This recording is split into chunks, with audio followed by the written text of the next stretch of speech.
Bom, estamos de volta para a última parte do programa Giral. Nós temos que ser bastante precisos aqui, porque o Toinho vai ter que buscar o menino na escola e não pode deixar o Elias esperando. Mas eu preciso aqui mostrar, registrar aqui a presença do Daniel Cabral. Está aparecendo aí, João? Está aparecendo? Isso aqui, o Daniel é um artista, né? Ele é chargista, ele como é que eu posso dizer, o Daniel, que é o quê? Cartunista, que me fugiu a cartunista. Trabalha com cartoon. Isso aqui, ele está aqui, colocou aqui o Alan Kennedy, que foi a primeira pessoa com quem nós conversamos hoje. Fez também eh, a imagem do professor Hildo e certamente está ali pelejando para fazer a imagem do Toinho Alves. Não é? Então, é Eu uma sei isso. satisfação enorme ter o Daniel aqui. Ele sempre né, deixa mais bonito aqui a cena. E, como nós falamos, né, a conversa com Toninho Alves, o escritor, e eu paro por aqui mesmo, jornalista não chega a ofender, Toninho? Bom dia. Eu costumo, eu costumo dizer que fui jornalista, mas hoje eu estou curado, entende? Mas, mas de vez em quando eu tenho recaídas, porque o Elcio Martins não deixa a gente em paz, então ele fica É, cutucando, né? lá com o Varador agora, né? Agora né, o Varadouro voltou com o Fábio ali editando, a Veriana, minha filha, foi trabalhar também junto com o pessoal do Varadouro, tudo é jornalista, né? Então a gente fica nessa vida de ser jornalista e ficar tentando pular para ser escritor, tentando evoluir, né? Como aqueles, é, aquele- animaizinhos que evoluem, né? Então às vezes a gente consegue, né? E eu, nos últimos anos, tenho tenho passado afastado da lida da imprensa diária ou da imprensa semanal e tudo que sempre teve aqui no Acre, e estou mais parei com meus blogs na internet, entendeu? Não tô escrevendo mais o texto ligeiro, o texto diário e tal, estou bem parado faz tempo. E aí estou escrevendo mais, dedicando a editar minhas crônicas antigas ou escrever coisas novas. Uma provocação. Quando eu falo, só para fazer essa brincadeira aqui em relação ao trabalho jornalístico, o jornalista é um escritor frustrado? Você avalia assim, não? São outros são analfabetos pretensiosos, entendeu? É. Enfim, tem de tudo, né? É uma variedade muito É. grande dentro do jornalismo, né? Tem tipo de gente, tem jornalista que, inclusive, não tem muito traquejo e intimidade com a palavra, né? E tem jornalista que se dedica mais a trabalhar é, o digamos assim, a imagem, né? Outros que vão mais para essa coisa as versões, as interpretações, né? E aí nem é necessário ter o cultivo da escrita, né? Basta ter uma boa Geralmente, imagem, né? basta ter uma coisa, né? Às vezes basta ter um topete legal, entendeu? Sim, exato. Para aparecer pra aparecer na televisão. Para ser bonito na fita. E ler o que tá escrito lá, que outro escreveu, né? E às vezes basta uma. Ou às vezes as pessoas optam por uma coisa assim de trabalhar a opinião, né? Mas assim, e daí também tem uma variedade. Tem outros que querem fazer uma análise séria da situação, seja política, esportiva, qualquer que seja o objeto da sua análise jornalística, né? E outros não, outros querem trabalhar a fofoca, as versões Uhum. malévolas, né? A mentira, né? A calúnia, né? Então, jornalista é uma raça muito variada, entendeu? Tem de todo tipo, né? Tem, Balzac foi um camarada que sofreu com jornalista, né? né? É. De uma maneira geral, Todos sofrem? todos sofrem, né? Até os jornalistas, né? Porque é uma profissão, digamos assim, sofrida mesmo, né? Porque é difícil ser jornalista, é difícil trabalhar, enfrentar a censura, enfrentar a perseguição, enfrentar os baixos salários, né? A desvalorização da profissão, enfrentar a desconfiança das pessoas com relação. Ninguém gosta de jornalista, né? Como diz o o outro lá, a mãe do jornalista não gosta do jornalista, entendeu? Porque, porque ninguém gosta do sujeito que fica fazendo futrica, fazendo pergunta, É, querendo mostrar o que a gente tenta manter escondido, né? É, e, ao mesmo tempo, é uma profissão que enfrenta riscos, e riscos de vida, né? Você sair para fazer uma reportagem hoje na região da Amacro, entendeu? Aqui onde Amazônia, Acre e Rondônia, ali na Amazonas, sul, Acre e Rondônia, né? Essa região aqui, sul do Amazonas ali. sul do Amazonas, que é onde querem pavimentar a estrada da grilagem, né? E onde está mais um epicentro do morticínio do desmatamento e de todas as agressões feitas contra as populações da Amazônia e contra a floresta. E você fazer uma reportagem hoje lá é uma coisa, você precisa ser corajoso e ter Perfeito. sorte, né? Toinho, e você está falando a respeito dos problemas muito próprios da atividade jornalística. Agora vamos migrar para o fazer do escritor. Hum, Você está falando aí a respeito dos problemas de ordem econômica, política, né, que o jornalismo sim. enfrenta no dia a dia, na rotina. Quais são as agruras do escritor? Porque me parece ele vai tateando ali em algumas areias movediças ali. Tem lama de giral por ali também, não tem? É interessante isso que o Will estava falando da lama do giral, né? Eu também vivi minha infância, e, boa parte da adolescência, em casas que tinha giral. E tenho uma saudade enorme do giral. Aquele cheiro, né, Tonho? Até o É, cheiro a tem gente se tudo, né? lembra, né? Então, e é uma coisa essencialmente prática, né? Inclusive porque ela devolve imediatamente a água para a terra, né? E gerando como é que chama? Uma área de cultivo de plantas, né? E onde os patos E vão pato, fuçar, galinha. galinha vão fuçar e tal, então a É, criação doméstica também se beneficia daquilo ali. Então lembra um tempo, uma vida, né? Que o trabalho de escritor que eu faço, que eu tento fazer, é principalmente recuperar esta vida que ainda vive no interior da gente, no interior das pessoas. como fazer isso sem ser saudosista? É, Não sei. Sabe, eu digo que eu sou muito tempo a minha corrente filosófica é o saudosismo dialético, entendeu? Como é que é Porque isso? eu tenho saudade até do futuro, entendeu? Do que eu ainda não vivi, entendeu? Então, o pessoal diz qual é o melhor tempo, né? Os bons tempos, né? Os bons tempos não é os que passaram, os bons tempos são os que hão de vir, entendeu? Então, a gente tem essa coisa da esperança, né? Enfim, tem escritor de todo tipo, tem escritor que é o saudosista não dialético, né? Que é o saudosista romântico, né? Idealiza o passado, né? Sim, Né? exato. A gente tem, a gente idealiza tudo, e tal. A gente idealiza o presente, o futuro, tudo. Porque se você tem esse movimento de tentar fugir do que é incômodo, do que é doloroso e ficar nos aspectos cor-de-rosa das coisas, né?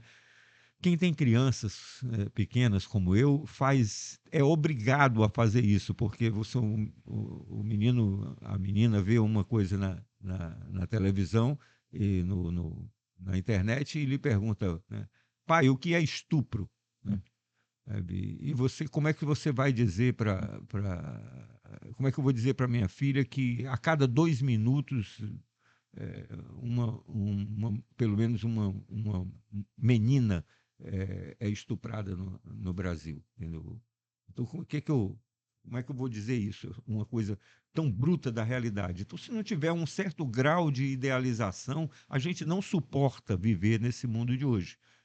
Agora, esse grau de idealização, ele tem que se refletir. O saudável é que ele se reflita numa tentativa de idealizar a realidade, a própria realidade. Ele tem que me dotar de uma atitude de trabalhar pela melhoria da realidade, não só torcer a realidade para que ela fique, Entendi. fazer dela um sonho, mas fazer do sonho uma realidade. Agora, é, como dizia a velha frase do Pissarev, citada pelo Lenin, né? Sonhar é necessário, desde que a gente confronte o nosso sonho com a realidade e lute todos os dias para Para realizar, transformar, né? transformar o nosso sonho, né? Agora, é, então, a idealização é inevitável, mas ela também não pode se transformar em alienação. Entendeu? Você tem que ter um limite, você tem que ter um pé na realidade o tempo todo, senão você embarca em viagens ideológicas de fantasias que te contam o tempo todo. Sabe? Tá. E agora o pessoal fala em fake news, né? É velha, antiga Antiga mentira. mentira, né? E é uma. Milhões de pessoas estão embarcadas nessa coisa, estão embarcadas nas mentiras do dia a dia, nas mentiras que o sistema conta, na mentira que os antissistemas contam, na mentira que todo mundo conta, entendeu? Então, e às vezes acreditando na sua própria mentira, porque o produtor de mentiras, para atacar a reputação dos outros, ou para derrubar o partido adversário, ou para seja lá para for o que ele está fazendo, produzindo mentiras, ele às vezes acaba acreditando na mentira É dele também. perigoso. Esse aí talvez seja uma. É igual você enfrentar uma pessoa que não tem medo de morrer. É um perigo. O camarada que acredita na própria mentira, isso é um perigosíssimo, um homem desse. Esse enfim, a condição humana se já era variada, hoje em dia ela chegou aos extremos, né, em todos os sentidos. Toinho, esse teu raciocínio a respeito da necessidade que nós temos de sair um pouco dessa realidade sem nos alienar, me remete a um texto teu que se eu pudesse, aliás, eu pediria que você colocasse esse texto lá nas suas redes sociais, que é o Tropas. Sim. O texto Tropas, você repensa a- as tropas das quais você participou, Na inclusive, infância, da infância, mas só que aquilo ali, entre uma linha e outra, tem muita tropa ali que está gritando ali entre uma linha e outra, né? sim. Eu me lembro desse texto com uma pessoa que estava tentando repensar a política Hum. ali, fazendo referência aos antigos grupos da meninada ali com Eu baladeira. escrevi esse texto várias vezes, né? Sobre as tropas. Eu escrevi uma crônica na década de 80, quando eu trabalhava no antigo e extinto jornal Rio Branco, né? É, então eu publiquei Tropas, né? E lembrando das tropas da infância, né? Que a gente saía com a baladeira por aí, Hum. guerreava uma tropa de uma rua contra a tropa da outra rua, e ao mesmo tempo lamentando que as tropas que ocupavam a política e os negócios né, de meninos adultos, né, meninos crescidos, né, mas que não deixaram de ser meninos buchudos, entendeu? E brigavam com outras armas, entendeu? Exatamente. Então, O cara deixou a esse, baladeira e pegou a caneta, por exemplo. pegou a caneta uns e o revólver outros, né? É. Então, a gente... Aí eu escrevi esse texto. Na, em 2011, quando o Elson Martins me chamou para fazer uma recuperação de crônicas antigas, publicando no Página 20, eu republiquei essa crônica antiga e produzi um novo texto em cima dela. E há coisa de 3 anos atrás, eu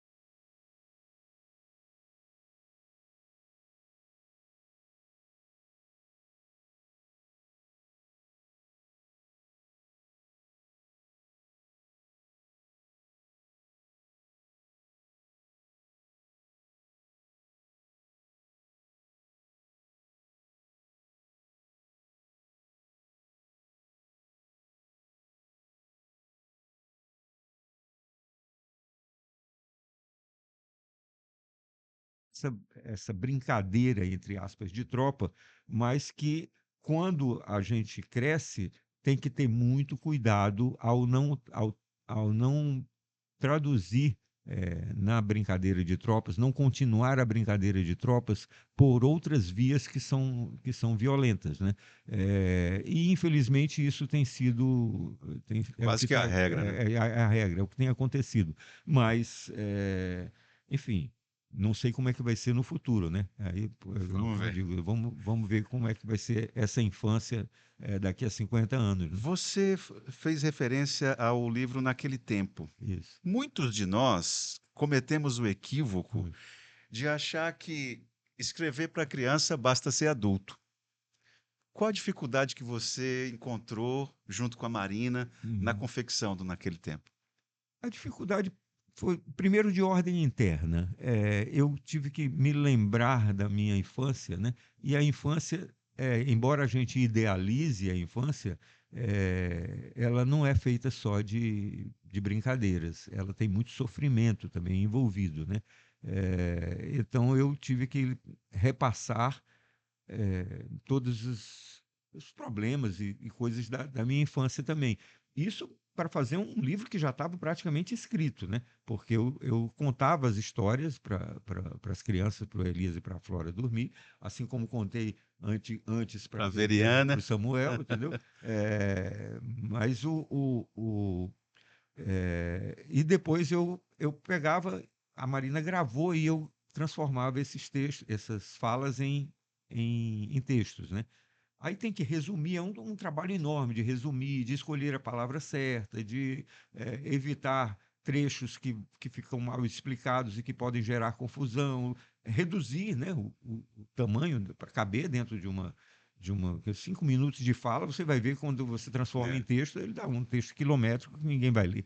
Então, o que é um trabalho muito grande, mas principalmente essa dificuldade interna, sabe, de você pensar sobre você mesmo, sobre sua vida, você se lembrar do seu pai, da sua mãe, de outras figuras da sua infância, né? Então, essas coisas às vezes não são muito fáceis, você fazer essa autoanálise e lembrar de situações, e lembrar de traumas, problemas pelos quais você passou, né?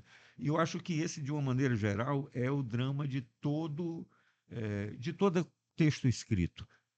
Para mim, a palavra escrita, ou ela é superficial, ela não fala nada, ou se ela for uma comunicação do coração do escritor para o coração dos leitores, então ela tem uma dificuldade e um sofrimento, ela é uma angústia, entendeu? Ela tem um grão de.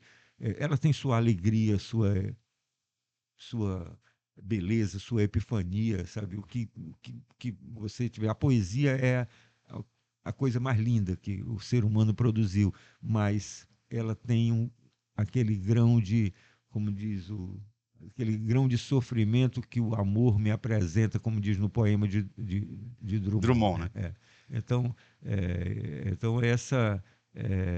e o Drummond é uma das figuras que me constitui internamente, né? Porque o meu poeta desde a adolescência, o meu segundo poeta, aliás, o definitivo, né? Porque o primeiro foi o Manuel Bandeira, né? Ah, É, é, eu Manuel, comecei com o Manuel Bandeira, entendeu? Foi o meu primeiro o poeta. E homem da depois. Pazarga, É, né? Bom, Toinho, e o Encantes? O Encantes eu posso estar cometendo aqui um equívoco de leitura, mas eu tenho te acompanhado quando dá nas redes sociais e eu percebi que o Encantes você teve assim um sorriso a mais. Eu não sei se eu estou exagerando, hum, mas eu percebi que no Encantes a vinda do. Como é o nome do ilustrador? Fernando França. Do Fernando França, a agenda que vocês fizeram lá no Parque Capitão Ciríaco. Eu percebi assim que você estava realmente. Acho que não sei se você encontrou ali a força que você estava precisando na ilustração do Fernando, a densidade do texto do Encantes. Afinal de contas, como é que você avalia o projeto Encantes? Olha, para começar, ele é o meu primeiro trabalho de ficção, né? Assim, eu primeiro, muita gente dizia, me chama de poeta, né? É, Tem gente que comete isso, é? é, mas eu nunca tinha publicado um livro de poesia, né? É, eu só publicava livro sobre educação, meio ambiente, cultura, política, né? todas essas, né, essas coisas, ou às vezes com a linguagem da crônica, na maioria das vezes com a linguagem da crônica, que é uma forma literária, mas é uma forma literária muito grudada na realidade, no dia a dia, no comentário sobre as coisas que a gente está fazendo, sobre a política, sobre a cultura, né? É, e a ficção e a poesia, propriamente dito, ela descola um pouco, vai para o que o Drummond chama o mundo das palavras, né? Penetra mansamente o mundo das palavras. Tem que ter a chave, né? E tem no Encantes é o seguinte, ele se passa na região dos altos rios da floresta e os personagens são uma pinguaria, mãe d'água, o Boto, né, e Caipora, né, outros personagens desse mundo, né? Então, ele não tem como não ser poético, né? Ele precisa, ele é a expressão da poesia, assim, de onde ela nasce no coração da floresta, né?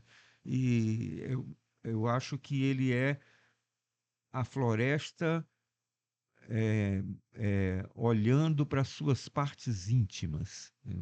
Essa é a intimidade que eu acho que tem na floresta, são esses seres mais delicados que ele, de tão sutis, a maioria das pessoas pensa que eles nem existem. Ali no entre folhas. Ali. Exatamente, no entrefolho, no entreluzes ali dos crepúsculos e auroras da, da intimidade da floresta, né? Você sabe o que é você andar como se anda nessa época do verão mais seco, e você atalha o caminho por dentro do garapé. Você vai andando pela margem, por cima das pedrinhas ali da areia, que o garapé está bem sequinho, né? E você evita as estradas, os ramais, as estradas de seringa mesmo. Você vai andando por dentro do garapé para cortar caminho de uma colocação para outra. E tem alguns igarapés que a floresta fecha em cima dele. As árvores se tocam de um lado e do outro, se tocam seus galhos e suas folhas em cima. Então você vai andando dentro de um túnel. Um túnel de folhas. E pisando em cima da água. Você está dentro de uma veia, do corpo da floresta. Você está nos interiores, no íntimo, mais íntimo. Qual é o ar que se respira ali? Sabe? Qual é a pureza, o grau de pureza que você encontra nesse local? Muito diferente de você andar nas margens do Igarapé da Maternidade, do antigo Igarapé da Maternidade, hoje Parque da parque Maternidade. ou canal da Maternidade, né? É muito diferente de você andar ao lado do antigo Igarapé Fundo, que se transformou num esgoto canalizado também, ali passa pela conquista, né? É muito diferente de você andar nas margens do Igarapé São Francisco, que foi tão agredido e que hoje está se transformando também em um esgoto. Então, essa pureza que a gente encontra na floresta, ela exige da gente, na hora de escrever, uma linguagem que seja adequada para ela, né? E eu agora estou com uma tarefa difícil, porque o Encantes, livro 1, ele. Eu posso mostrar aqui, aproveitar a oportunidade? João, corta aqui só para que você perceba um pouco do refino do que é produzido aqui. Esse livro, não sei se dá para dar um zoom, Emerson. Ele tem a ilustração de Fernando França. É de uma delicadeza. E a diagramação, o projeto visual é da Marina Bila, né? Você deu nome às coisas aí, senão você. O que tem É escrito? dedicado aos antigos, a dedicação deles. Aos Aos antigos. antigos. Olha o refino dessa. Eu não sei se dá para. Não sei, acho que não dá para colocar o detalhamento disso. Mas ô Toninho, a pessoa que queira adquirir o Encantes, ele encontra onde? Na Livraria Paim? A Livraria Paim tem alguns exemplares que eu deixei lá, né? Fora isso, posso vender diretamente para a pessoa, pelo WhatsApp, Instagram, ou fazer contato comigo, né? Tá aí na rede @caissame, né? Caissame. CAISSAME, no Instagram, né? Você pode procurar e a gente faz contato e vende diretamente. Mas se procurar na livraria Paim, tem também. Mas desculpe, eu lhe interrompi. Você estava falando a respeito de que você está num. O Encantes me parece que engatou uma outra ideia. Eu percebi na hora de editar o livro que esse livro nasceu de uma conversa com o Fernando França. Numa das vezes que o Fernando veio ao Estado, coisa de uns 6 anos atrás, ele disse: Ó, eu tô pensando, por que você não escreve uns textos sobre aquelas histórias que a gente escutava na infância, Mapinguari, do Boto, Mãe d'Água e tal, e eu vou fazendo uns desenhos e umas coisas, umas ilustrações e tal. Eu inverti a coisa, né? Meio malandramente, falei, por que você não faz assim, os seus quadros, desenhos e tal, e depois eu escrevo os textos e tal. Rapaz, ele fez quadros, pintura, desenho, depois aquarela, depois óleo, fez exposições, agora está fazendo painéis enormes de 4 metros, de 2, 3 metros de tamanho, entendeu? E ele fez exposição, viajou, foi para a Europa, foi para vários estados do Brasil levando a exposição e eu não escrevi um texto, só escrevi como é que chama, uma apresentação da exposição dele, um texto para ficar na exposição, na abertura da exposição. Mas esse texto único que eu escrevi, que intitulava-se Eles, né?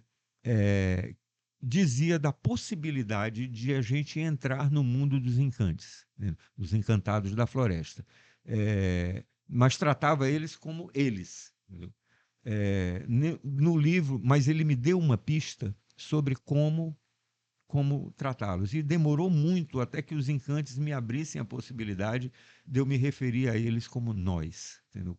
Tratá-los, né? O livro é narrado na Então vem o nós.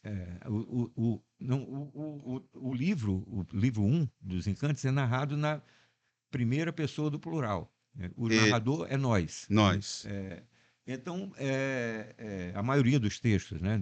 Então, tem uma narração múltipla, né? Porque também tem uma hora que quem fala É a mãe a mãe d'água, d'água. tem hora que quem fala é o pajé, tem hora que quem fala é um narrador não identificado, tem uma hora que quem fala é a coruja, mãe da lua, outra hora é a anta, quem está contando uma história, né? Então, ele tem múltiplos narradores. E é um livro pequeno, né? Só que quando eu fui, eu escrevi, a Marina, minha diagramadora, programadora visual e musa, foi quem organizou as páginas, pegou os desenhos e pinturas do Fernando, transformou em ilustrações e colocou e distribuiu a página, esse projeto gráfico com a cor da página, da cor da floresta, da cor das águas, da cor do barro, né, da cor dessas cores É da muito natureza, bonito. né?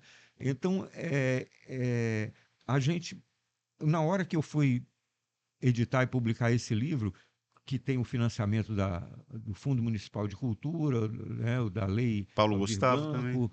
Aldir Blanc, né? E agora a circulação dele está também com o Fundo Municipal de Cultura, né? Então, a Fundação Garibaldi Brasil digamos assim, a repassadora desses recursos e que está proporcionando, através desse financiamento que das leis federais, está financiando vários projetos nos municípios e alguns nos estados, esse projeto é financiado pela Fundação Fundação Garibaldi Garibaldi Brasil. Brasil. E aí, na hora de montar o livro, eu vi que tinha mais, entendeu? Vem mais histórias por aí dos encantos. E eles não me largaram, entendeu? Eles continuam na minha cabeça. Então, eu fiz eu publiquei esse livro, botei livro 1, né? E vem por aí um livro 2. Mas esse livro começa e termina com o projeto de uma viagem. Eles vão sair da região dos Altos Rios e vão conhecer a Pororoca, na foz do Amazonas, onde ele bota água no mar. E então, para percorrer essa Amazônia, eles vão encontrar com pecuária, garimpo, grilagem, conflitos, seca, morte que está acontecendo hoje na Amazônia. E como é que eu coloco todo esse sofrimento e essa agressão que a floresta vem sofrendo, e sem perder a poesia? Isso. eu já ia te abordar em relação. Você vai transitar aí digamos, no igarapé com pouquíssima água É, e talvez com pouquíssimas folhas também, é, formando o túnel que outrora era verde. Vai ser arriscado para você não descambar para um texto jornalístico, digamos, contaminando ali é. Não, o mas ambiente. como diz um profeta que eu conheci, viajei em águas poucas na certeza de chegar. Ah, grande É, mestre, então, mestre Irineu. não, esse é É, o Raimundo Gomes, o Raimundo, o, é, que é o discípulo do mestre Irineu, né? exato. Então, o que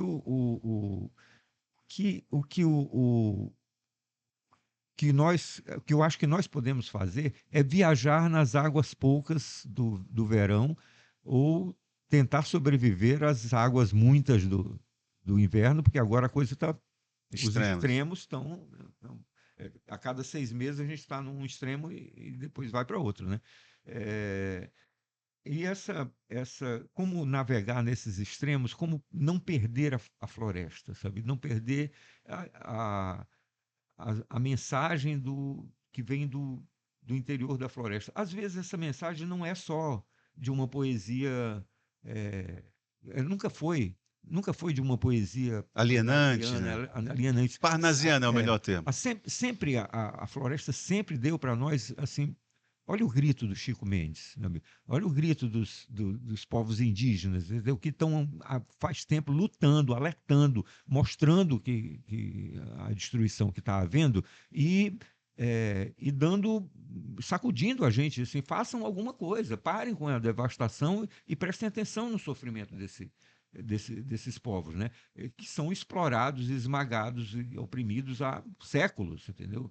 No caso dos Dos indígenas indígenas. e 1 século e meio no caso dos outras populações da floresta, né? Que Migraram, né? migraram para cá e se misturaram com os povos locais. Então, é, é, essa coisa tem muita história de sofrimento, de dor, de conflito, de exploração, de morte, né? Mas, ao mesmo tempo, como disse, misturado com a história da beleza, da poesia, com a possibilidade da vida, né, que a floresta oferece ao planeta Terra, né, uma, uma flor, entendeu? O que a floresta oferece ao planeta é vida, né? E o que esses povos da floresta oferecem ao planeta é a conservação, a preservação e o aproveitamento inteligente dessa vida que a natureza dá. Não é com a destruição, é com o aproveitamento sábio, né, dessa vida. Então, isso é possível ser mostrado, é nessa esperança de encontrar caminhos, entre aspas, É sustentáveis, né? nesse fio d'água, né? Nesse fio d'água, né? Nessas águas poucas, né? É que a gente pode ir navegando. Eu tenho algumas indicações, né? Eu também fiz um outro projeto para o Fundo Municipal de Cultura e pedi financiamento para fazer uma pesquisa literária, coisa que eu não sei como é que se faz, nunca fiz, né?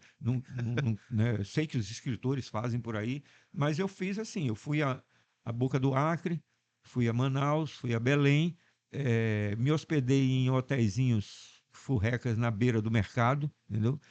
De modo que eu ficasse perto do rio e perto das pessoas que vivem ali, os pés inchados da beira do Se mercado, inspirou em os Guimarães Rosa, pescadores, né? né? E Você deu uma. fui conversar com essas pessoas, olhar aquela paisagem, ver o que está acontecendo nessas cidades, para tentar verificar qual é o eco, Fala. qual é a sobrevivência que esses seres da floresta ainda têm hoje na Amazônia, nas suas principais cidades, né? E tem eco. Por incrível que pareça, tem. Eles resistem. Eles resistem, né? E tem agora naquilo que a gente está falando, entendeu?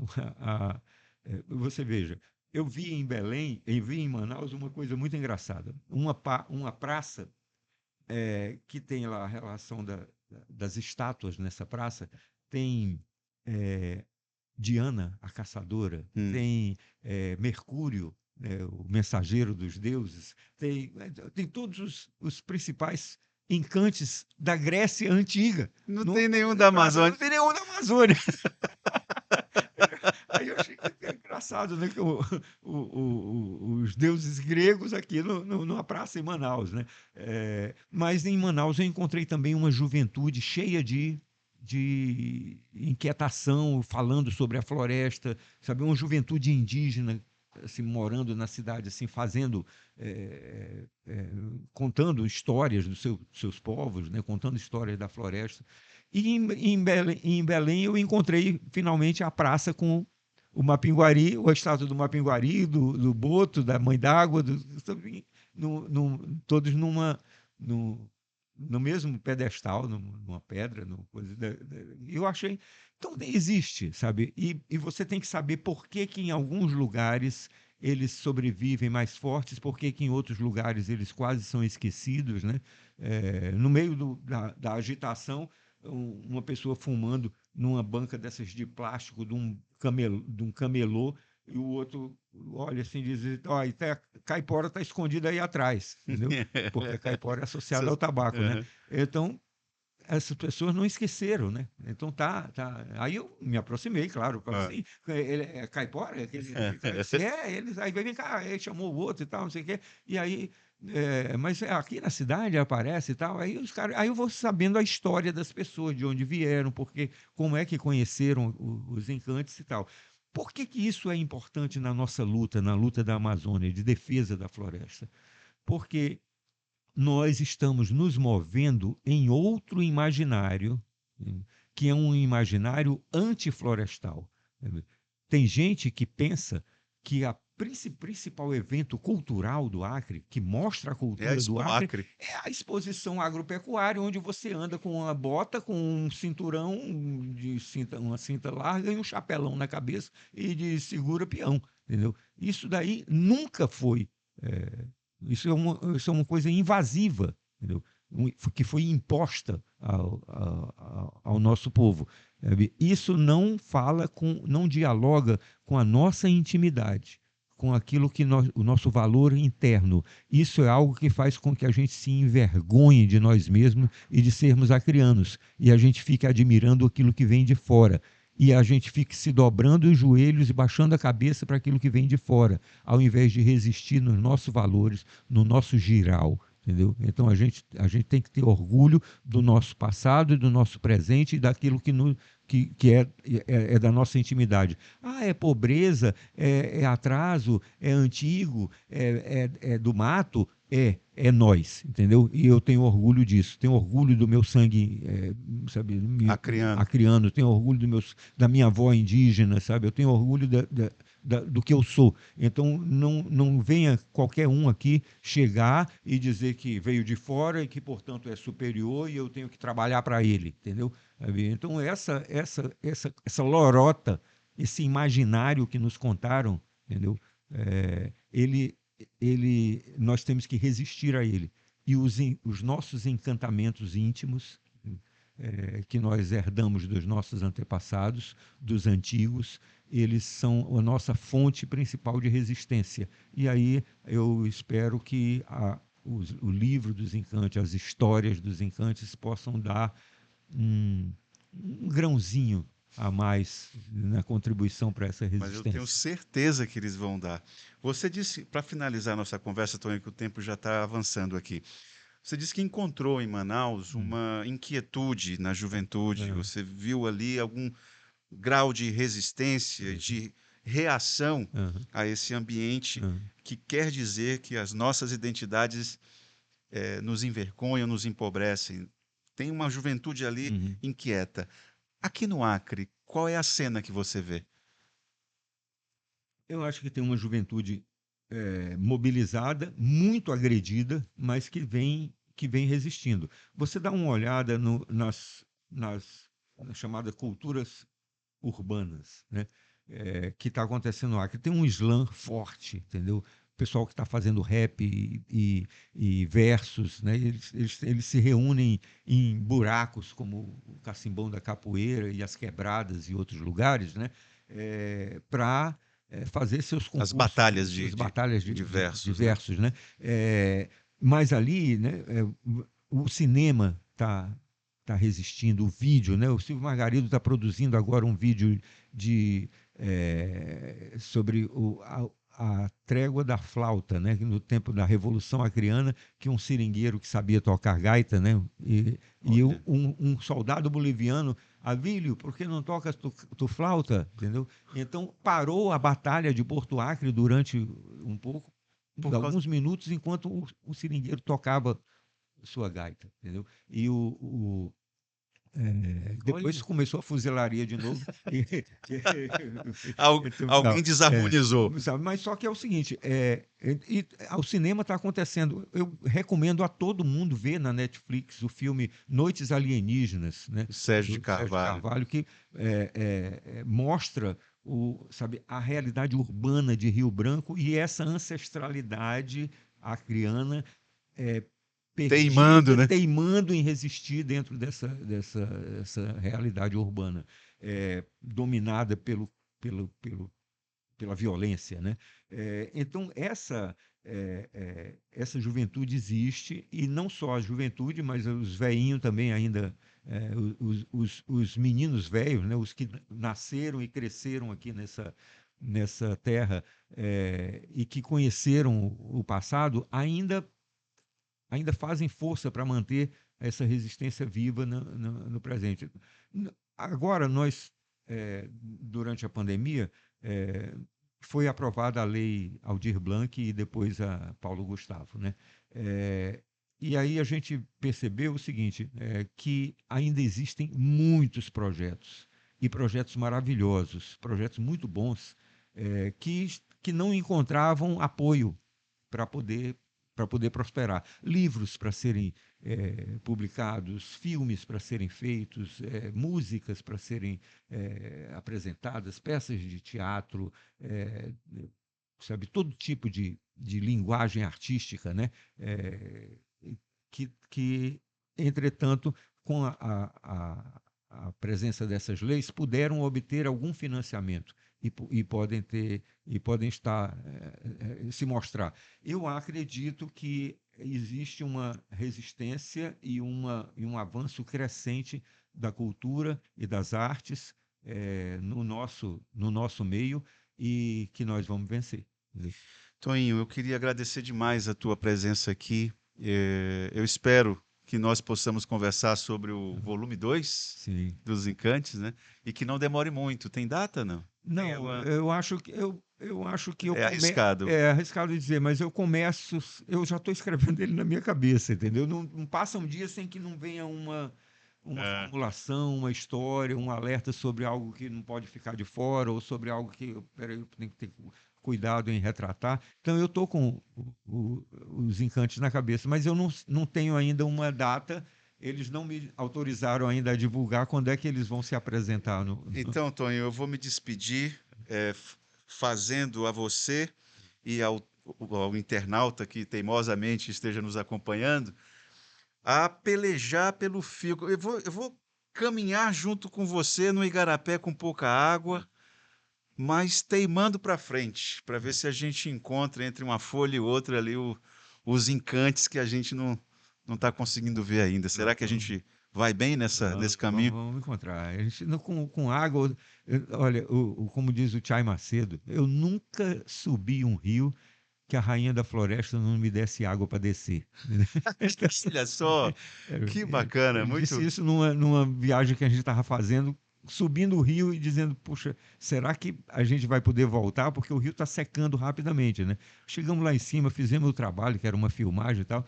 Quando Desce terminou, uma chuva. desceu uma chuva daquelas milagrosas, entendeu? E a gente saiu navegando com a canoa até chegar. Então, a gente, sabe, mamãe vai dar uma, Vai dar um água jeito. para gente, a gente viajar. Muito obrigado.